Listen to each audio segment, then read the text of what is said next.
Boom.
What up, what up, what up? Welcome, everybody. It is the Money Match Gaming Podcast. I am part of your co-host team, The Infinite. I am here with my good old friend, the one and only, the true, the love, the happiness, Dan Estrada.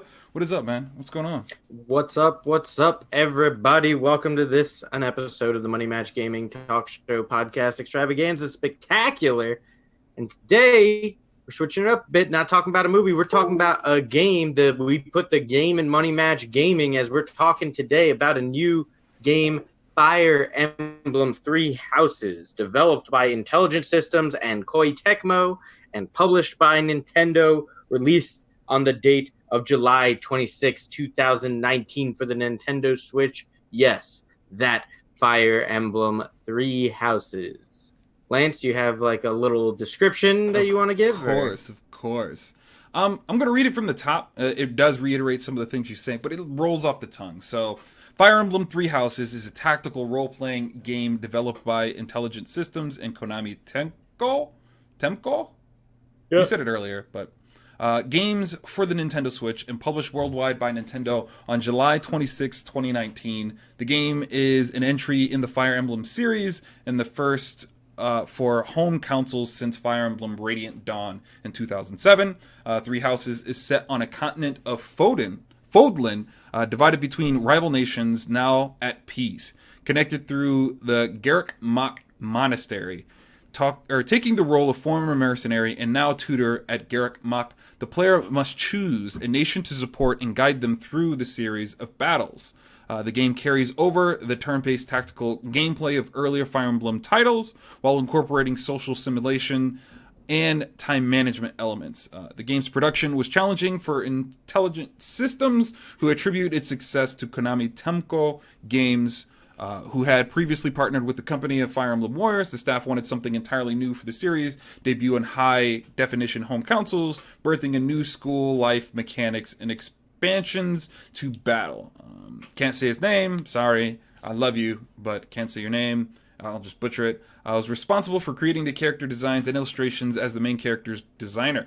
The game's school system and time skip later in the story took inspiration from Fire Emblem genealogy of the Holy War. Wham bam, thank you, ma'am. There you go. Your little general synopsis there. So, thoughts? Did you start last time or did I start? Doesn't matter. Don't ask that question anymore. Don't ask. Either answer or don't. Yes. I love the game. But it was lacking in a lot of complexity, in my opinion. I really kept thinking, like, oh, it's going to get more complicated. They're going to work in some counters here and there and so on and so forth. And it didn't really get to that full level. I was But did really, you played it on hard yeah, the hardest one. with permadeath? Yes. Hmm. Kind of clean playthrough. I restarted because I just didn't know what I was doing. It's not that I don't like these types of games, just with them being on handhelds and stuff. I just don't own handhelds. Well, I do. I just don't typically like love them. So it's like one of those things that I would play them if they were more on consoles and so on and so forth, and even PC. I should look on PC because I know there's games like this on PC, but I really enjoyed it. It's just I was expecting a kind of rock paper scissors between the three main weapon types: the sword, the spear, and the axe. And maybe there was like some elements in it as you leveled up characters. You got bonuses towards different things as long as you equipped those skills that only came from different weapon types, basically. Yeah. So it was basically class masteries in a lot of ways. And, there was some obvious counters, which would be like the armor versus magic, and then like flying units versus bows. But like, it just. I don't know. I was just expecting more complexity. And with the enemy getting so many like monstrous creatures, I was like, oh, well, maybe we'll get one. And that kind of didn't happen either. But that's generally my general thoughts is like, it was kind of. Just really simple. Not to say that's like super bad, but like I did want a little counterplay. I did want a reason to use a different body of students in a lot of senses. I played it on the easiest difficulties and thought it was still kind of difficult, especially the last two fights, which were long and grueling, and you had to just like you couldn't move a whole lot unless you had mounted units, which I didn't have. So I didn't think it was super easy. But I also didn't think it was super hard. Like I didn't think up until those last two fights there was really no challenge. But yeah, I mean, I guess I understand what you were saying as far as counterplay, but it didn't really bother me so much. I was kind of just happy that I could do my own thing and that it really wouldn't make too much of a difference. But there was definitely some of it. There was monsters that were not, like you said, if you have armor, you hit them with magic because magic is more effective to armor than weapons do. You're not going to do any damage with weapons. A lot of those monsters were resistant to magic, so you had to find other ways around it. Especially the monsters had like weak points and like glass shattering things that I still wasn't 100% on towards the end of the game. But yeah, I thought this game was actually pretty amazing. I thought it's my game of the year so far. Yeah, it was fantastic. So if you're curious, essentially, if the monstrous creature has like yellow tiles under wherever you're attacking, that has armor, and you just have to hit it twice to break the armor, and then it's free game. So if you could use magic, you could use, and that seemed to be the truth with every monster. So thank you for that host, man, much appreciated. But in general, like I don't know, like I just wanted like some kind of transformation, maybe some kind of I wanted a little something, and didn't get that. So it was just it was but that doesn't make it a bad game. I'm just saying that it's clearly rather simple in a lot of senses, which is fine. Like any more? Oh, and it's not that it was bad at all, but the whole kind of doing everything from the monastery is kind of a pet peeve of mine. Like, I wanted to see more scenery. I wanted there to be more maps. I wanted there to be more complexity to fights, and there just wasn't. There was, like, one map to where you could, like, buy, like, the torch, which would clear up some of the fog, and then you just never see that in the game again. And I was like... like... Yeah, you never had to really deal with, like... Or at least I didn't have to deal with like any visual things. But that could also be the story that we played. And we both happened to play the same exact story. And other stories are longer and have more stuff going on than the story we played. Okay. Like I think our stories was 18 chapters. And my buddy did Black Eagles, but he didn't join Edelgard. So he was with the church. And his story was, I think, 22 chapters. So. Okay. All right. That's interesting. Like, and still, like, I don't... It's kind of... I was, like, excited, because I was like, oh, they're going to start doing all these things, and it's going to get more complicated. And, like, it just kind of didn't. Which is... And that is the link, Mr. 1000 Flank. I'm not sure what other links I could give you. That is the only one we have. If you're on mobile, try desktop. And if you're on desktop, try mobile.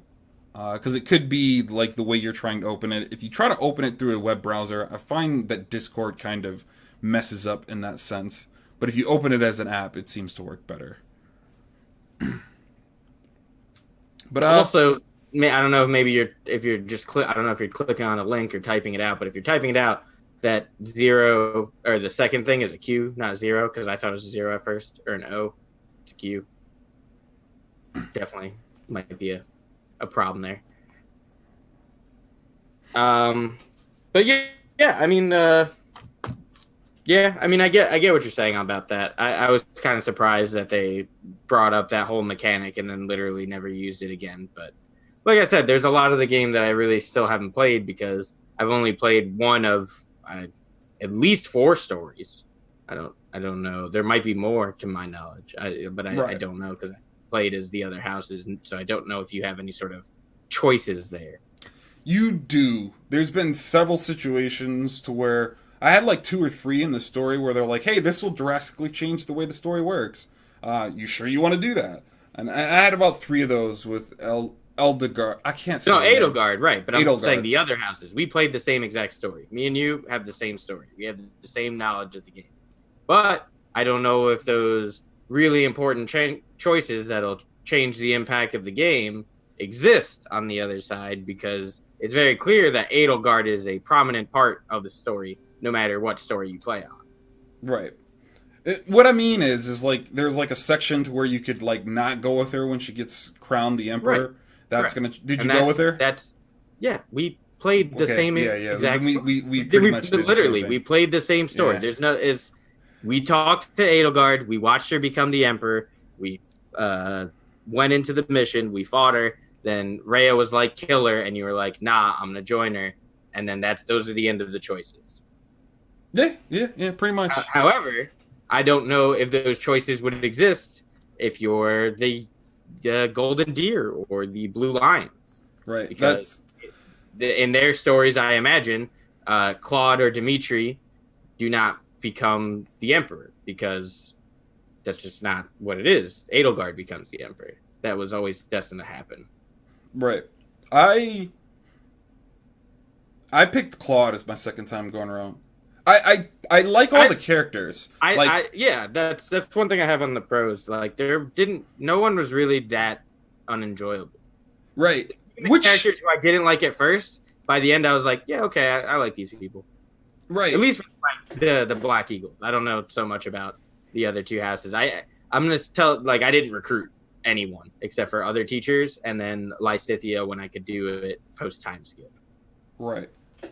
I recruited as many as I could. I wasn't taking it as serious as I could, just because like there was like some mechanics that aren't very well explained. Well, I was trying to recruit towards the end there, but I didn't realize that there was going to be a time skip. So when that happened, I was like, well, there goes all my progress, I guess. Right. And like I had a bunch of lost items and stuff because I was like going too strong on like trying to save it to work up motivation for like class and such. And I just don't. And that link doesn't expire, Mr. 1000 Flank. I'll work it out a little bit later, and maybe I can get a new one that can help you do that. But you know, it's just the one thing I kind of like went back and forth on though is like it doesn't really seem like there's a real bad guy. It seems like everyone's story has a little darkness in it, and like I don't know how I feel about that. I'm like kind of in the middle of that.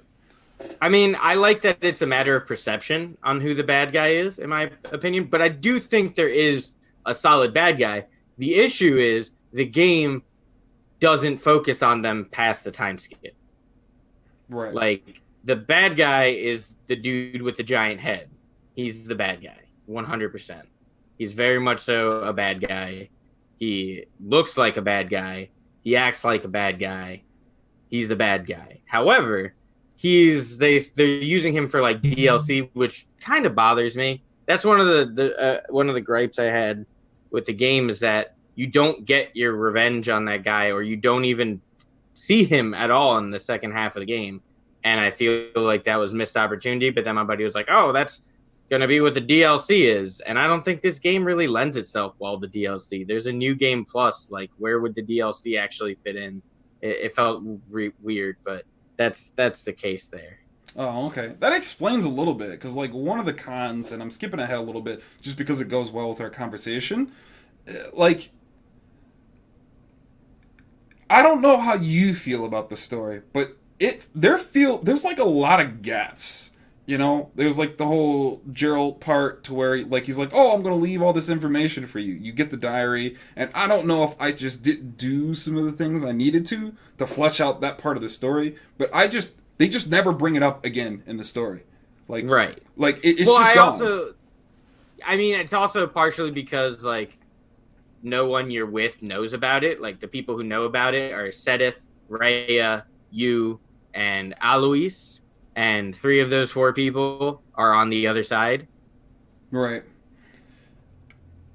So no one's gonna talk to you about something that they don't realize is there. Right. That's my guess. Now Right. I don't know because I haven't played the other side of the story, but I imagine maybe it'll be a bigger part and you'll be able to read more of it.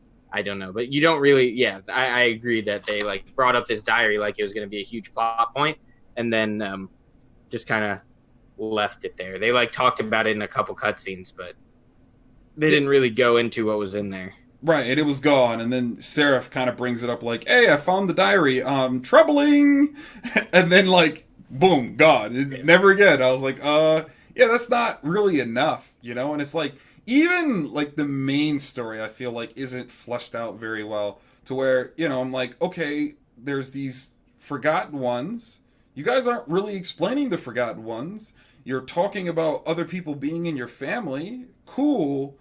Could you elaborate? And like, I never got that. And again, I'm asking questions because obviously we haven't played every single house in every single situation. But I don't think you should have to do that to get a general idea of what's actually happening. Like, outside of them trying to stop war, like, there's a lot going on here and not enough for me to like actually pull a full story from. The problem is I think the idea of them is to play all the stories to get the full story, because like I said, it's a matter of perception. Depending on who you're with, your story is different, because that's just the way real life works. You're not going to know everybody else's stories that can conclude together unless you walk a mile in their shoes type deal. So by joining that other house, you get a whole section of the story that you wouldn't know about otherwise. That's my understanding. That's not necessarily fact. I mean, don't take that as fact, but that's just kind of how I got it. Right. How'd you feel about the whole Flame Emperor switcheroo type thing, to where like Edelgard seems to be like a bad guy, but then like clearly you go through a story and like not a bad guy at all. At least from our perspective. Once again, that's the matter of perception thing, because my buddy who played through the other side of the story was like, no, she's a bad guy. And I'm like, no, she's not. He's like, dude, she's Daenerys Targaryen. And I was like, no, Rhae's Daenerys Targaryen. Edelgard is just a person who's trying to bring peace to the world, and you can't bring peace to the world without spilling a little blood at first and kind of reshaping the world. Right. And like that's interesting because like for a while there I was like, well, who's she working with? And then all of a sudden like the Black Knight's good, and just like but that also led to like one of my favorite parts in the game. Did you have Manuela recruited? No. Okay, so I had Manuela recruited, right? And you know who Manuela is, right? The teacher? Yes. With the big boobs, who gets like knocked out and taken by the Death Knight. If you have her recruited, she's with you in the second half of the game. I had all the teachers recruited except for Alois. He actually gave me the opportunity to recruit him. I did that by mistake. I like asked him to join my thing, and he's like, "Oh, really?" And I was just like, "No, I don't want you to join. You're a weird dude. Get away from me." So I recruited all the other teachers, though, Shamir and Hannigan, or as I call him, Hammerlock, and Manuela. But anyway, he does look like Hammerlock when I think about it. Looks and talks like Hammerlock. Yeah. And it's kind of annoying like Hammerlock. So I got Manuela to join my party, and when you get her social link after, like when you up her social link after the time skip, she tells you the story about how she saw the Death Knight for the first time since the time he like kidnapped her, and she went up to him to like give him a piece of her mind, like being all angry and stuff. And he was like super respectful and super apologetic. He was like, "Oh my gosh, I'm so sorry. I didn't mean for anything like that to happen. My apologies. That was very rude of me. You were absolutely right." And she was like, and I was really disappointed about that. I thought he would give more of a fight. And I just found that really funny that this dude who's like built up as like almost like a mini boss early in the game later is just like a super softy. I wanted to kill him so bad, but he Uh, like you mean like in the missions? yes, I really Yeah. did. Well, I But mean, that's how you get a Dark Seal. But I was just like, but here's the thing. I didn't know that he couldn't be the last one to die in one mission. So one mission, I killed everybody but him, and then I didn't get a chance to kill him, even though I was ready to kill him. The other one was like he like the first time I fought him, I was just like, "Oh, I don't have to kill this guy? Okay, great. I'm not going to." Because he was just like, "Yeah." They were like, "You could move, you know." And he's like, "No, I'm going to stand right here." And I was like, "Oh, this dude's standing right here on the resistance square and I have no means of moving him." Yeah, no, I'm just going to leave him be. I don't really care about whatever he has to do. You could And later literally I found out that he had the that you needed him to get certain classes, but whatever. right. You could literally walk right past him. Like Yeah. he doesn't Yeah. respond at all. He doesn't care. Yeah. He's a hired gun, and he doesn't really like the guys he's hired by. And so what he literally, it didn't matter what I did. It didn't matter if I gambited. It didn't matter if I like hit him with all the spells. It didn't matter if I got at full range. He No. one shot everything. Yeah. Everything. He one shot everything. And I was like, Yeah. I'm just no student's gonna die under my watch. All right. Yeah, exactly. And that's another thing. You're playing on permadeath. I'm playing on very much so not permadeath. So I had the ability to just kind of like send in waves of children to try and murder him. And eventually one might, like probably Edelgard, because she was stupid strong. Yeah, she was OP. Even even like on hard difficulty, she would literally mop up like half the unit's Dude, army. no, yeah. Like, Especially towards the end of the game when she had the Emperor armor, I would just send her up front. So like people would punch her for like no damage, and she'd be like, axe to the skull. just keep slaying them, bro. And like I used training items the whole game. Really? Yeah, I use the training weapons because they attack multiple times. They like are always faster than everything else. I didn't understand that mechanic. So it's by speed. If you have more speed than the person you're fighting, you get multiple attacks. So, but if you're using like melee, for example, like if you're using like for example, I had my Caspar be a brawler, so he just uses fists. He attacks 4 times. But everybody else, if your speed is faster, you get a double attack. So, I mean, and like different weapons are the better weapons are heavier. So you tend to not get the double attacks with them. So I just use training swords for most of the game because I'd get the double attack and that'd be more percent. I mean, I always kept them stock with the other swords because, you know, sometimes Petra is not going to do any damage with a training sword or something something of that nature. So I had like a good sword, and everybody had like a good sword or good axe or good javelin, whatever they were using, bow, in their inventory in case I didn't one-shot them with the training weapons. I can't believe you didn't have mounts, man. Like pretty much all my units. Ferdinand was my only. Well, that's the thing because I didn't realize about leveling up because I made a mistake through the first half of the game where I pretty much did auto instruct all the time. And I am aware that it was a mistake, but I was just like, dude, I don't really care. This is time consuming and I don't really want to do this right now. Auto instruct, which was a mistake because then I didn't get to level up certain skills that I needed later in the game. And by the time towards like, you know, after the time skip, when I'm like, I got to get everybody's riding up, I was just like not fast enough to get anybody's riding up.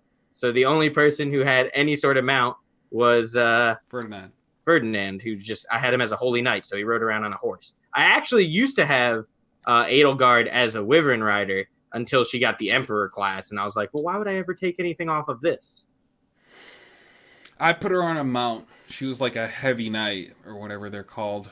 Mm-hmm. Like, and I didn't like Ferdinand. Knight, like 90% of them are like something knight. right? I didn't like the Holy Knight. The Holy Knight like version of Ferdinand, which is way weaker than his I just liked paladin it form. because it had the option, like He could heal. he had those little heals. Like they weren't ever really strong heals, but they were nice. And he also had an ability called Ward, which I think like puts like a shield on somebody so they won't take damage for their next attack or something like that. Well, it was increased resistance, so I think it was more towards caster. Protection against magic, which was good for people like Edelgard. But for me, Ferdinand was like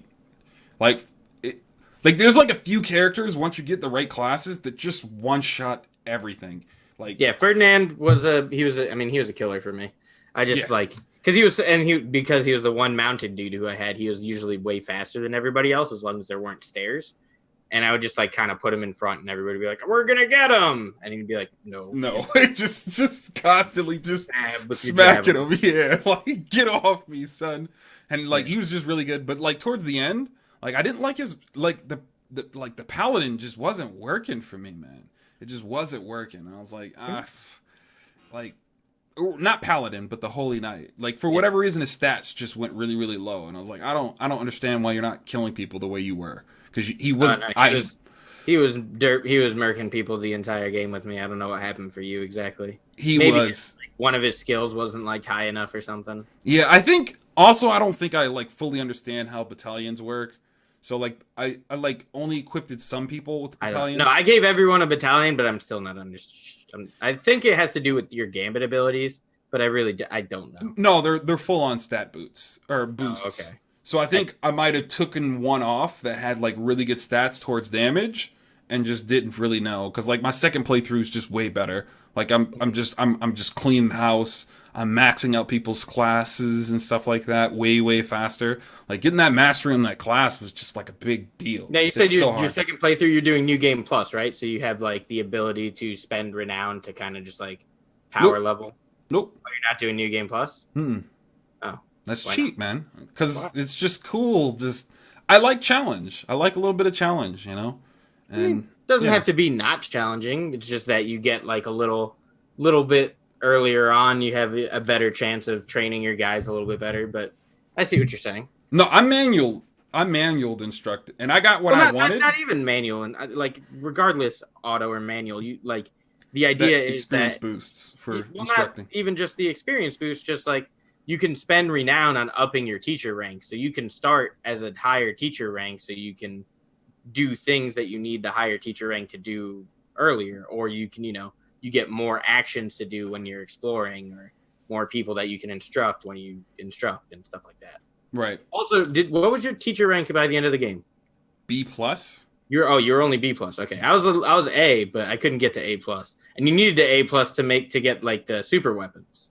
Oh, is that what? Oh, okay. I know what you're talking about. You like when you get the rusted weapons, like sometimes they can turn into like really good weapons, but you have to be A+ teacher level to do that. I actually didn't know about that mechanic. Yeah, if you look at any of the rusted weapons, it'll tell you what it turns into. Like some of them just say iron sword, some of them say silver sword, and some of them have like named items, and you're like, oh. Yeah, did not know that. Okay, well that was the only reason I found that out was because of a video on YouTube. So. Okay, because like A+ teacher rank anyway, so I was doing it here and there, trying to like I'm kind of running out of money. Let me forge a few weapons, I guess. Like that one turn, and it seemed like everyone that I picked started at like the basic weapon, so the iron weapon, and you could keep upgrading it to your highest tier. But you could do that too. But no, some of them will tell you. And they take different materials to upgrade to like take the rusted. Like when you normally just do a rusted to an iron, I think you just need regular smithing stones. Whereas when you turn from rusted to like one of the named one, you need mithril, and mithril you can only get from breaking the shields on monsters or whatever. Oh yeah. I did that a lot. I just wish I would have understood battalions a little bit more because like now the game's even easier, even on hard. I was like really hoping that I was gonna beat it. And then it was going to have a harder difficulty. Like, I'm not even lying. I was like, I'm going to beat this. They're going to add a harder difficulty, and it's going to be amazing. And I'm just going to struggle. Maybe they will in the DLC? In the next one. Yeah. Maybe they'll have it so you don't have the rewind power. I like hardly used it anyway. You just play safe. You go to the edge of everybody's, like, attack range. And have them move into you. Yeah. You have like 1 or 2 units move into you, and then they trade whatever. You do 1 heal with the dude's name that starts with an L. I cannot say his name. Lindhart. And then he's back to full health. And then, he might have murdered one of those dudes. He murders the other one. And if you have like somebody like Ferdinand tanking, you just move him back. And then the rest of your army pushes up. And you just continue rinse and repeat. I really loved the maps to where there was like constant like respawning or reinforcements that kind of flooded into you. I really hated's a strong word. I didn't hate it. This game is a great game.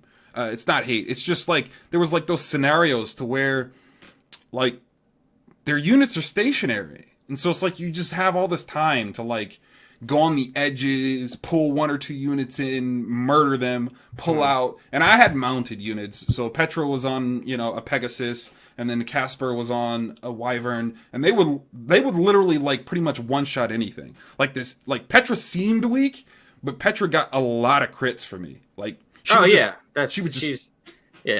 a crit monster. What did you ever have her as assassin? Did you get her that ability that she can like potentially one-hit kill just anything? Yes. I never got that. I didn't max out assassin. It was like lethality or something like that. It just randomly, just bail, and you see a little symbol dead. And you're like, well, I wasn't expecting that, but I'll take it.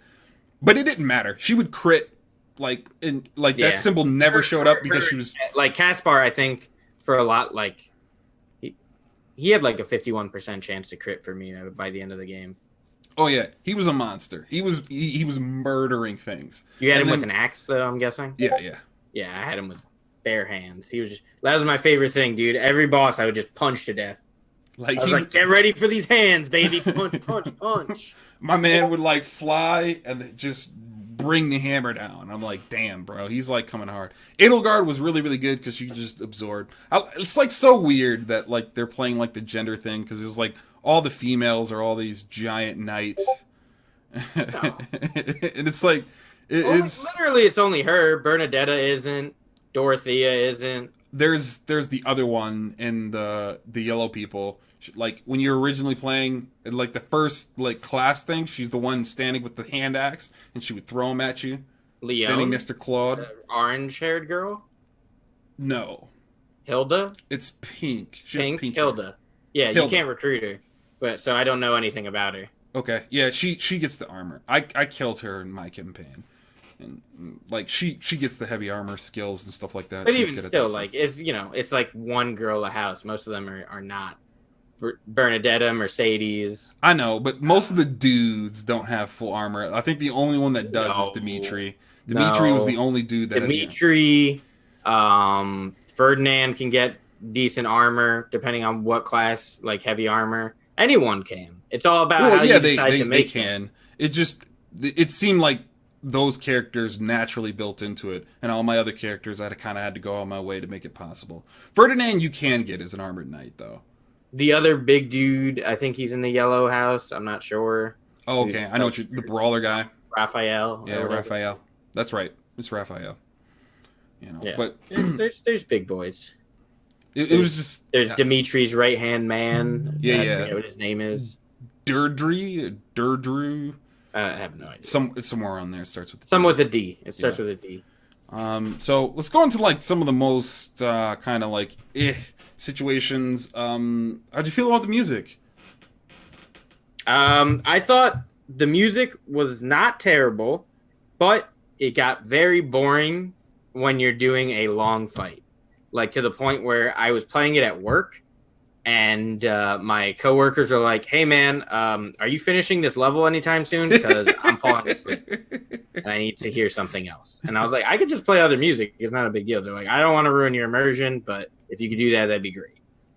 Yeah, it was very meh to me. I think the graphics and the cinematics were also very meh, but like, I thought they looked great for the Switch. I mean, I thought they looked pretty good. Yeah, they were meh. And like for such a popular game, I felt like they could have gave it a little bit more. Like I know these games don't tend to have the budgets that like first-person shooters had, but I felt like the interactions between like attack scenes and stuff could have been better. Like, a simple chop back up, simple chop back up was kind of like, all right, like Yeah, that I agree with. And you could always tell when you were about to crit, other than when they have the the face slice in. But if you do a double attack, it's like one, and then they pause for like an abnormally long time, and I'm like, oh, he's about to crit, baby. he's I about know to it. get it, son. I know it's coming up.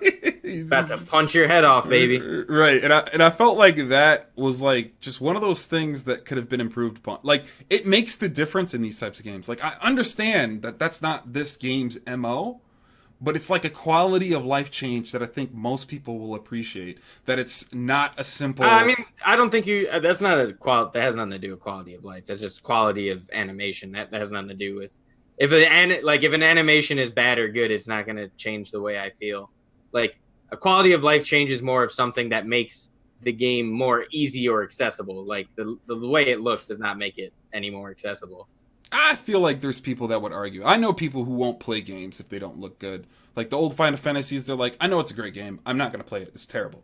Well, no, I mean, I feel that way about Final Fantasy VII, where I've played a bunch and I would love to play it some more, but that era of graphics is awful. But it's just that it's the specific graphics. It has nothing to do with like the animations and stuff like that. If it just didn't look like everybody had square hands, I would enjoy it a little bit more. But it does look bad. Also, I know that the other one is coming out now, so there's literally no reason for me to go back. Right, and it's just that's such an easy fix. Like just more complex, like clashing. I feel like it's not. It's actually a very difficult fix in the sense of designing a game because it takes a lot more time to create different and unique animations for everybody and everything. Easy fix as in it's just a clear bigger win in a lot of senses. I think you get a lot more praise. Your game gets more accessible to a lot of this game is already gotten pretty well praised. I don't think it can get very much better. It has like a 95% on Metacritic right now. It's just better, man. Like you could say all that, but it's still just a better game for having those kinds of animations. I mean, yeah, but it's not an easy thing. It's a very time consuming thing, and it's not a like game breaker either because clearly this game is still very, very well received. I mean, that's true, but even still, like I would still push that like envelope because there's really just there's no reason. There's no reason why it shouldn't be. I mean, I just explained the reasons why it shouldn't, but that's or why it won't or isn't, but that's okay. I mean, like, yeah, we'll just leave that as is. Well, I mean, like, you're not a game designer. I don't know if you understand how much work goes into like every little thing of of designing that kind of stuff, and it's not like I understand what you're saying. Yes, it is kind of boring to watch the same animations over and over again. It feels the same way with Pokemon, but that's just the way it is. And honestly, it doesn't take for me. It doesn't take anything away from the game because it doesn't diminish my value of playing it if I'm still enjoying the story and the gameplay itself.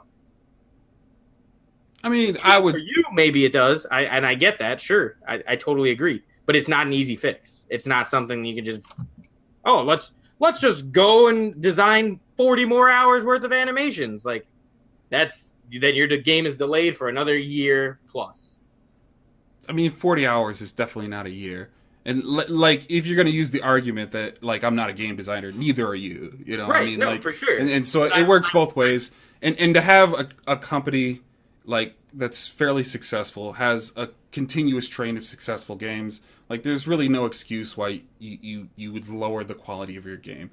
They could definitely afford it. So it's just one of those things that it's not an afford thing though. It's more of a time, and there's the game developers. I'm aware I'm not one, but I have read a lot about game developers and what they go through, and they're already under an incredible amount of crunch just to get a game out by its deadline. Because as soon as a game is usually announced before it's more than just like a figment of imagination, and people are like, well, now we have to develop this entire thing, and they have like a timeline and a deadline. Sometimes this is what comes out of it. And I don't, by no means, I think this game is incredible. I think this is amazing. I don't think the animation, like I get it. I understand what you're saying. It is boring to watch the same animation over and over and over. Sure, I get that. But I don't think it takes anything away from the game at all. All right. Yeah. But, it's there.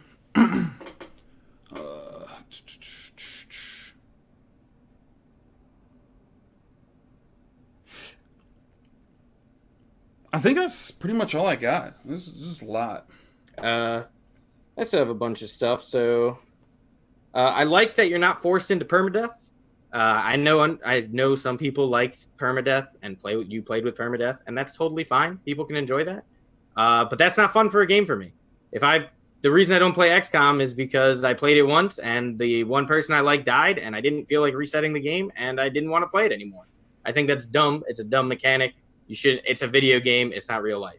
Now I understand why people like that mechanic, and that's totally cool. But I like, if you're gonna have a game with it, the option to not keep it on as a permanent thing is much better. So I'm a big fan that they started doing that. This isn't the first game of Fire Emblem that's done it, but it's the first tactical RPG I've played that has had that option.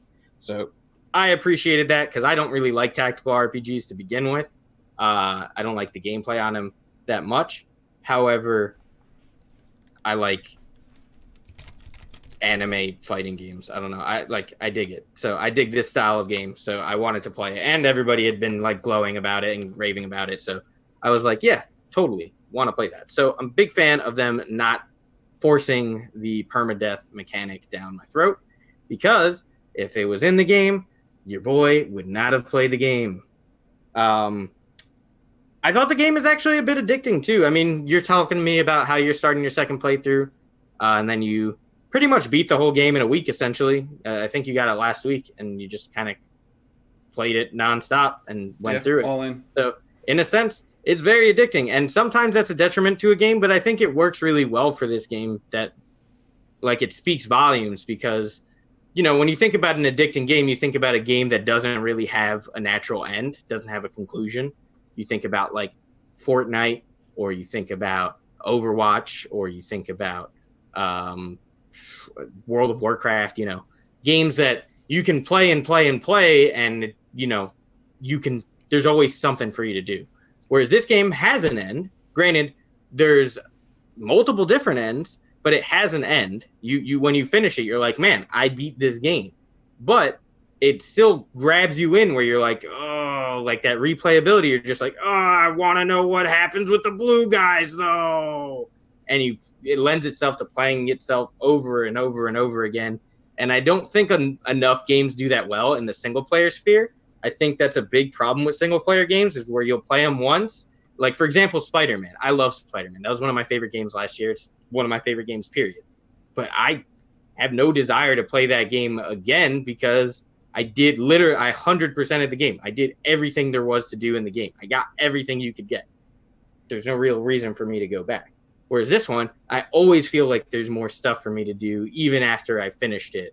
And I can go back and learn these other people's stories. Or I can build my relationships differently and have different people get married at the end than got married in my story. Or I could do the Black Eagles playthrough again and decide to not choose Edelgard. And I think that's a really cool and good thing for single player games, to make them more enjoyable, to make them, to give them more replay value, which is awesome. That's great. That's probably my favorite part about this game, is that it doesn't feel like you're I don't know how to explain it, but it doesn't feel, it's linear but not linear. But that I like linear games. Like, I prefer a linear game to an open-ended game. It's more so that it feels like there's always new stuff to be accomplished. You can never. I mean, I'm sure at some point you'll feel like I've done everything there is to do in this game, but you have to put in so long into the game before you get to that point, and I like that from a single-player game. I honestly do. Mine was like a good 60-hour playthrough, I think, by the end. And Mine then was about 50, 60 hours. And I reset twice. So it's way more than 60 hours, which is really, really unusual. Like, mind you, it was a perfect scenario for me to do this. My family's gone. My daughter's gone. I'm literally by myself, just gaming. So it was perfect for that. But I hope this doesn't stay the same the entire way through. I imagine after the time skip it'll start changing, because I imagine that you still won't hold Garrick Mach, but you probably will. It'll just You do. So I imagine you do with any whatever you play faction, as. yeah. But I know, for example, the one major difference between all the stories I've heard of people playing so far, because my one buddy is a Blue Lion. He's the only Blue Lion I've met, and my other buddy joined the church, and they have very different Dimitris. For example, our Dimitri was just kind of a guy. We didn't really hear too much about him. We were just like, oh, Dimitri, he's still there, being Dimitri. But in my buddy's playthrough, who did the Black Eagles, didn't join Edelgard, he's like a eye-patched pirate. And like in the Blue Lions playthrough, he's like super depressed and revenge, like he wants revenge on Edelgard for killing his parents. Edelgard killed his parents. So he's like disheveled and like almost like an alcoholic. Just his life goes to complete crap, and he just all he can think about is killing Edelgard. Yeah, it got a little dark in my playthrough when we met Dimitri. And like, yeah. Did you kill Claude? No. No? But he didn't come back. He didn't do anything. Right. See, like after, like if we you don't did kill do the him, exact same he thing. was like, hey man, I'll come back later. And I was like, cool. Yeah, that was. All right, boy. That on. that was pretty long. I got fights, bro. We got fights to go. Right. Oh, Usually, I'm gonna go sail. What are you doing? No, get over here. I murdered pretty much everybody on the map usually to get like the most experience for my team, right, and like get the highest like class things. And that one that you fought, Dimitri, that was like the one map that did not happen. That map was so hard.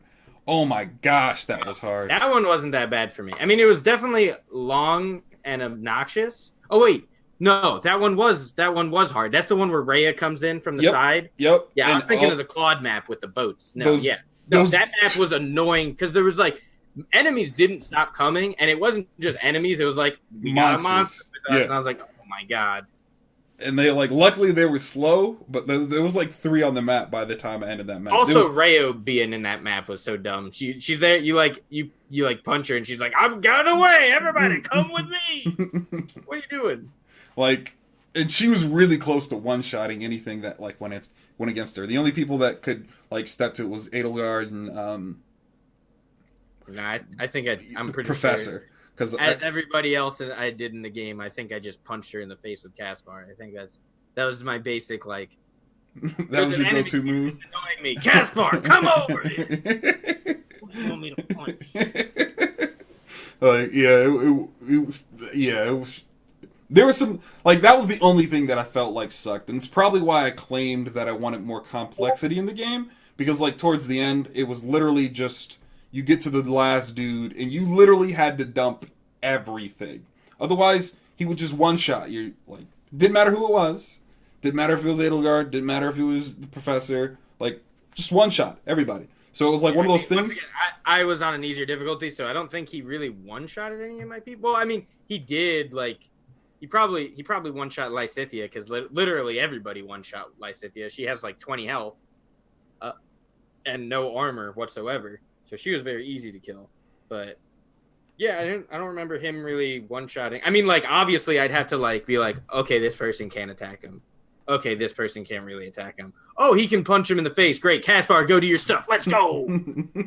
Like, but yeah, I had to like run up, use gambits, and then after gambits, I would have to like long range them, and then come out with my black mages, which would annihilate pretty much anything. Like, those black mages, oh, goodness gracious, were they strong. Like, I don't... Yeah, Lysithea could do incredible amounts of damage as long as nobody, like, breathed on her. Like, Dorothea. Oh, Dorothea I had as a dancer, so I pretty much used her as a dancer the whole second half of the game. Okay. This chick has a move called Meteor. Yeah, right? Yeah. Oh, she still had that for me. That move is ridiculous. It's, like, guaranteed just hit anybody on the map once. And they're dead. Well, no, it doesn't. For me, it didn't kill very much, but that's because, like I said, I had her set as dancer, so I wasn't focusing much on her magic towards the end. I was getting her movement up so that she could walk up to people and give them extra turns. Oh, I didn't know that. Maybe that's something I should check out on another Yeah, playthrough. you didn't I like get the dancer class for anybody? no, nobody. Did you just like skip that part? You're just like, I don't want to do it. No, I just looked at everybody's classes, looked at their what I thought were their natural progressions, and kind of went that way. The Well, only what did you character do during the dance? Like that's a part of the game. That's like a story thing. It's a unique class. It's not a I class. never got it. That's weird. Because Yeah. it happens during the game where there's like a dance festival and you have to nominate someone from your house to be a part of it. And if they win, they get the dancer class. Yeah, I never did that. Yeah. I have no idea what you're talking about. So that's weird. Well, Yeah. there's a difference. There's a difference. I don't know how. Maybe you didn't talk to somebody or something. I talked to everybody every time I was in the. Explore world. Yeah. I would get bored and then like leave. No, I would talk to everybody because sometimes they have stuff like that to tell you, and sometimes you can answer one of their questions and their support level will go up. Right. Yeah. I would. I was trying to, but like that. Like there's so many of those things that are just super time consuming. Like gosh, Oh no, it's so for sure. time-consuming. Like I spent probably more time in the monastery than I did in fights. Like definitely, and I preferred that though because I liked those were the parts of the game that I really really liked was like meeting the characters and talking to the characters and whatnot.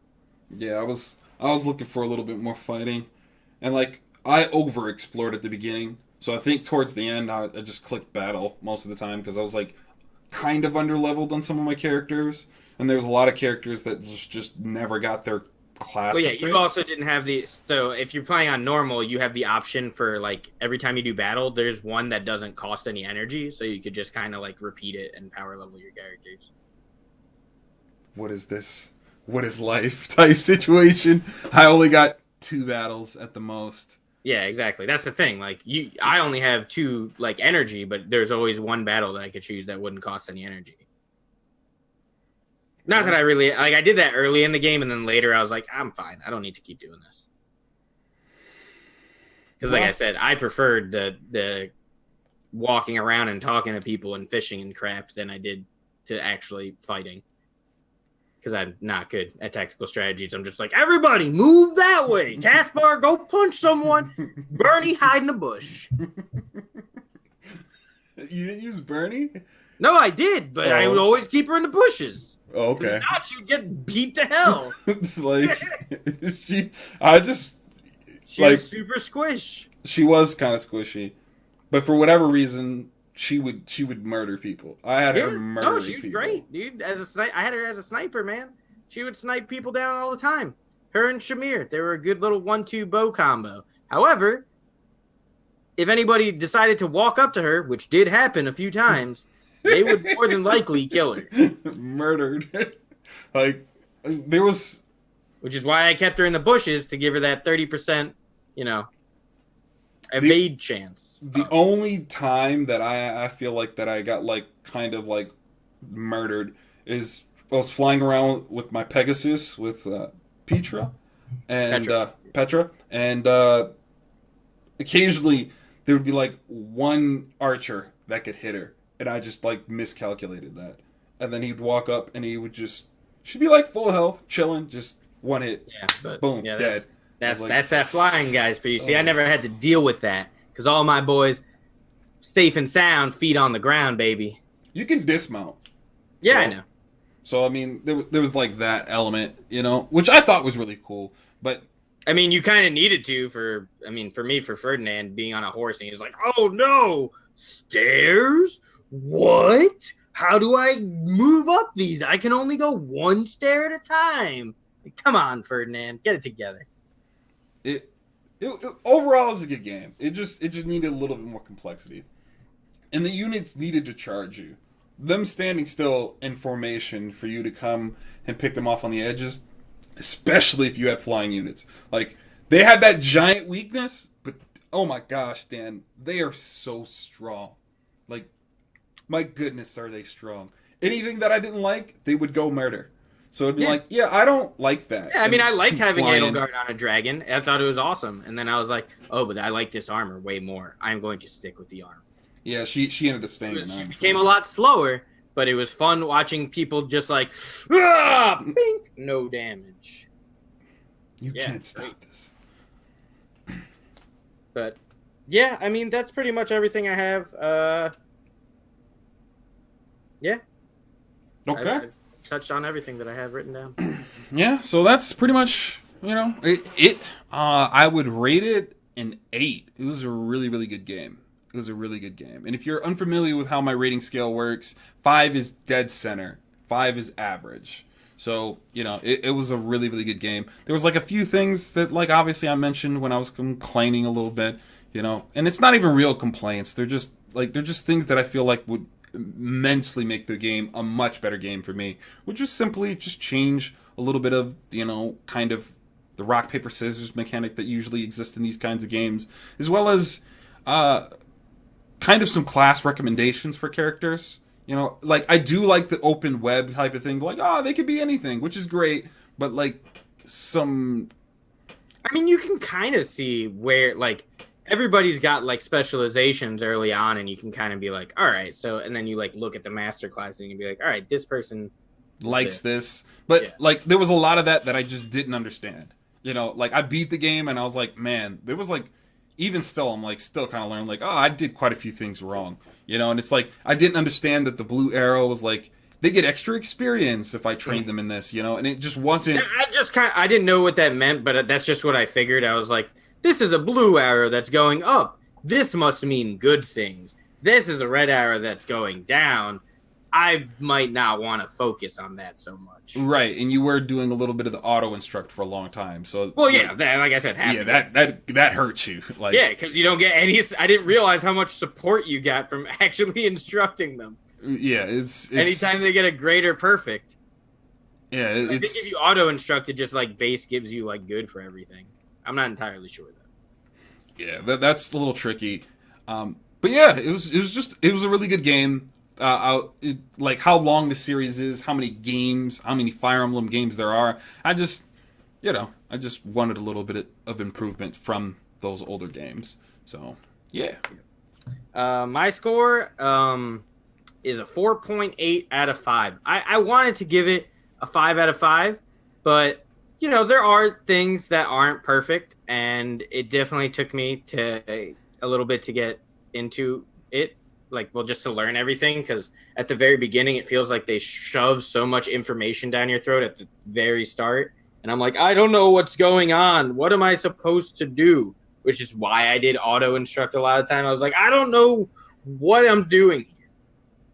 But I thought it was a really good game. It's definitely, if not my game of the year, it's in contention for my game of the year this year. And I'm really happy that I decided to play it. And I will probably play it again at some point. Not right now. I've got other things that I would like to play first, so I don't want to get too wrapped up in it. But I will play it again. Boom. You can take that to the bank. I'm excited for the DLC, even though you said it. You don't think the game lends it to it, and I can see your point. I can definitely see your point, but I'm actually excited. Hopefully, I'm excited too, because I want to see how they get taken out, because there's the actual bad guys, and they're just not at all focused on the second half of the game. They follow too much into the political storyline and not the story of, like, these guys are very clearly bad people. Why are we not stopping them? That whole Thomas situation. Like, did Thomas die? I don't remember Thomas dying. Tomas? No. Tomas? Yeah. He's the main bad guy. Okay. But, so what happened, they explain it at some point in the story. Tomas, worked with the church for, 30 years and then left. And then randomly a few years later came back and was like, I want my position back. And they were just like, yeah, sure, no worries, because he had served for so long. But the idea was that the person who took his spot was not actually Tomas. It was just someone who was using some sort of spell or something to disguise themselves as him. You see Edelgard's uncle too? He's a creep. Very clearly a bad guy. Yeah. You kill one of his friends, and he's like, oh, no worries, and blows up the town.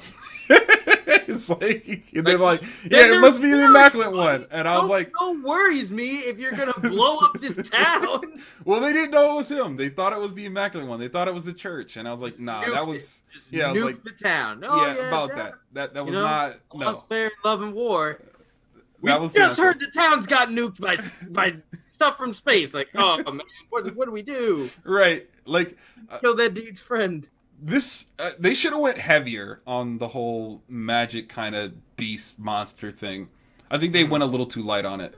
But like it I want a monster. All right, in this DLC they better bring like a monster or something. I was hoping for like some shape. Trailers I watched, they fought other dragons other than like the main, like other than Red. Yeah, the Immaculate One.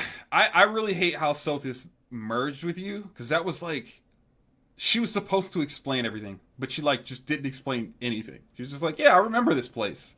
Yeah. And you're like, cool. But then but like even after she merged with you and she's like, I'm dead now, she still woke you up after 5 years. So yeah. I don't know. It was a little confusing, that whole thing. Also, in the other storylines, your hair doesn't turn back to dark blue at the end of the game. But in our storyline, it does. True. So maybe we are the bad guys? I don't know. But it doesn't seem like... Rhea is definitely a bad guy. She says burn the town down. Yeah. She fooled Daenerys Targaryen at the... Yes. And like all her subordinates are like, really? Yeah, like... Is that really what you want? That doesn't seem like the right play here. She's like, nah, do it. Burn it. Burn it, baby. And like Hubert... Oh, man. Oh, Hubert is a bad guy. He's not a bad guy. No, Hubert, okay, he's not a bad guy because he was on our team and we saw all his storylines and we're like, oh, he's actually maybe a sweetheart. No. Hubert has bad guy design written all over him.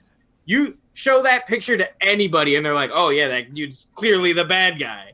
He's got weirdly light green eyes and his hair is he just looks like a bad guy. He's a little devious. If you put all the characters in a lineup other than the actual bad guys, and they're like, which one is the bad guy? I'm straight up first choice, number one pick, this dude right here. I don't trust him. And also, even while you're like getting his social link up with him, he's threatening you. Threatens to kill you though. yeah, he's threatening you. Like, you know, hey. Yeah, you seem like a pretty cool guy, but I can murder you, just letting you know. And no, you can't, Hubert. Have you watched the rest of these fights? I do everything, okay? I do the heavy lifting, son. Yeah, seriously. What are you going to do? Cast your dark bolt at me from 20 meters away? Yeah, you'll probably one-shot me if you did that, to be honest. I got one-shot by a couple minor characters who had magic. They just casually walk up to you and just murder one person. I'm like, come on, man. Like, yeah, dude. Magic is so strong for some people. Like, my buddy was telling me his Lysithea at one point had like a 2-time, like, Omnian attack. It was a 2 times attack, and it was 73. I was like, nothing even has that much health. I was hitting things. Do 140 damage to. I was hitting things for 200. Yeah. Well, I like on crits and stuff.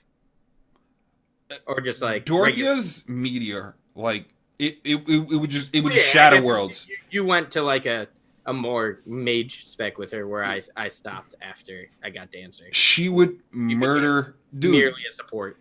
Murder anything from any range. Like, she was just murdering things. Like, things would die. Choose a person. They're dead now. And it's like, I always liked her like like statements to where I was like, this rose only has thorns now. And I'm like, you just murdered like 3 people with your meteor. Oh, like, she was not like that in my game. Every fight, she's like, oh, a fight again? Great. Like, she did not want to be there. Oh, no. Neither Linhardt. Linhardt was too busy wanting to sleep all the time. Linhardt was murdering people too. Like, my whole squad, I don't know what I did. They were murdering things. Well, like, yeah, I mean, in vicinity, that's what you do. Murder. You just kill everybody at the end of the game, except for Lysithea and Claude. Well, I mean, you can kill both of them too, but you don't have to. They're the only 2 people you get the choice for. Which I didn't like. I really wanted to save all the students. That was like my goal. I thought the way it should be is if you beat them with the professor, that they could join if like your social link was high enough.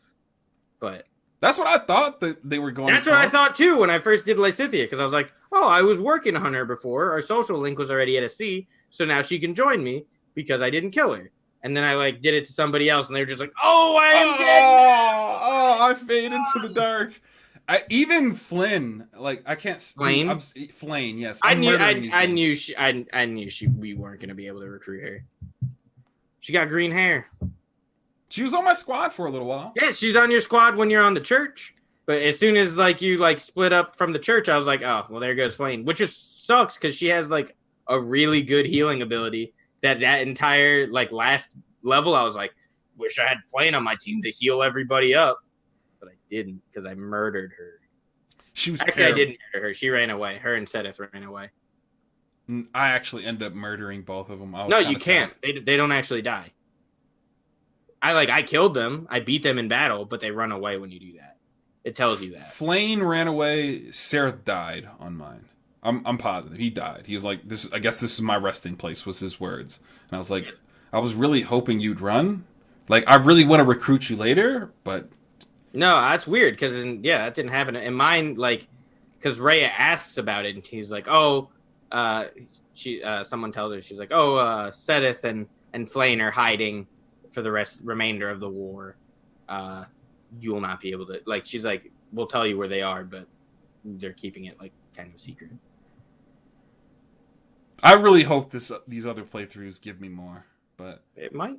like, I just like this story is just so it has a lot of holes, a lot, to where I'm like, man, I was really hoping to get some of this fleshed out, but that just didn't happen. So, but any more, man? Like, That's all I got. all we got? Okay, that's all we got. So thank you guys for coming out. Thanks for talking to us, Mr. 1000 Flank. Much appreciated, man. We'll bring it down here. I don't know what we're gonna be talking about next week, but we'll figure that out. So see you guys later. Do say.